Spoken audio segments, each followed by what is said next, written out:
From the outside, every aircraft looks the same: aluminum skin, swept wings, engines humming with familiar precision. But step through the cabin door and two entirely different journeys quietly unfold at 35,000 feet. The difference between comfort class and economy is not simply about space or service. It is about how an airline chooses to shape time itself.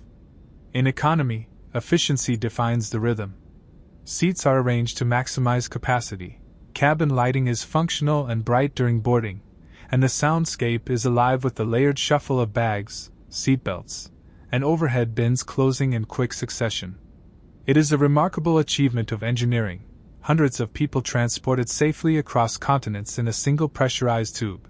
Yet the experience is intentionally streamlined. The seat pitch is calculated to balance comfort and economics. Cushioning is optimized for durability, and service flows are choreographed to move swiftly down narrow aisles. Everything works, and it works well, but it is built around momentum. Comfort class, by contrast, is designed around pause.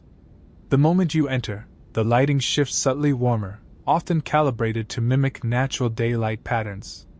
Materials change: textured fabrics, stitched leather, matte finishes that absorb glare rather than reflect it. The seat is no longer just a place to sit, it is an engineered personal space, contoured to support the lower back, adjustable at multiple points, sometimes transforming into a near-flat surface that respects the body's natural alignment. From the outside it appears simple: more room, better food, but inside it is a carefully constructed ecosystem. Cabin pressure and humidity feel identical across the aircraft, yet in premium sections the psychological atmosphere changes. Noise-canceling headsets dampen engine resonance, service timing slows, conversations soften. Even the way a tray table unfolds carries a different weight: dampened hinges, stable surfaces, fewer vibrations during turbulence. Over the last decade, airlines have refined premium cabins not only to look sophisticated, but to manage fatigue. Adjustable headrests cradle without forcing posture, footrests support circulation on longer routes, and storage compartments keep personal items within reach, eliminating the subtle stress of searching overhead mid-flight. In economy, service is efficient and communal. In comfort class, it becomes discreet and individualized. Meals are plated rather than portioned, beverages offered with intention, and cabin crew trained to anticipate rather than react. Yet perhaps the most profound difference lies in perception of time.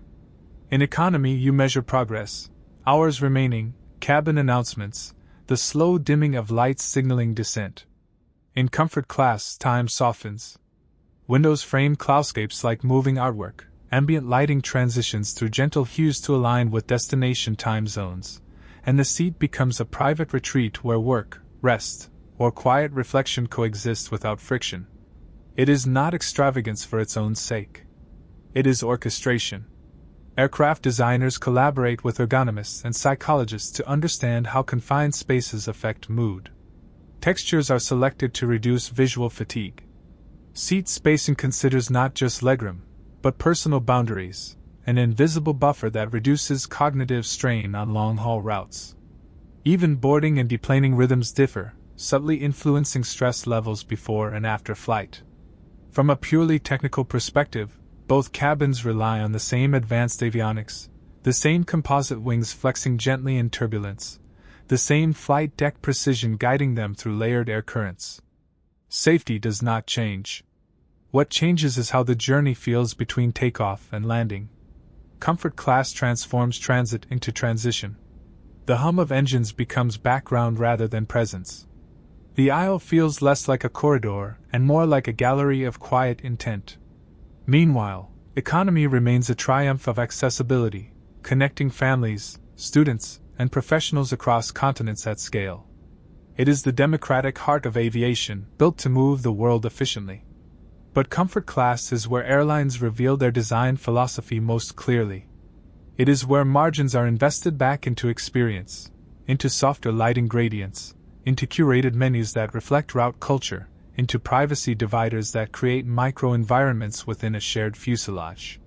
The real difference, then, is not just physical, it is emotional architecture.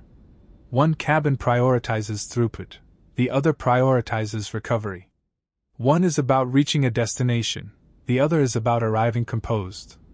And when the aircraft begins its descent, city lights shimmering below, the contrast becomes even clearer.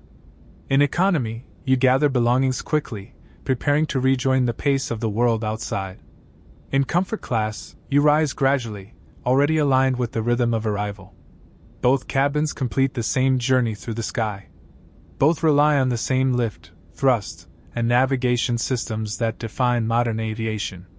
Yet one has been engineered to minimize interruption to your state of mind. Comfort is engineered, not accidental. Luxury is quiet. The best flights are the ones you barely notice, and if you appreciate the craft behind that subtle precision, you are already part of comfort class.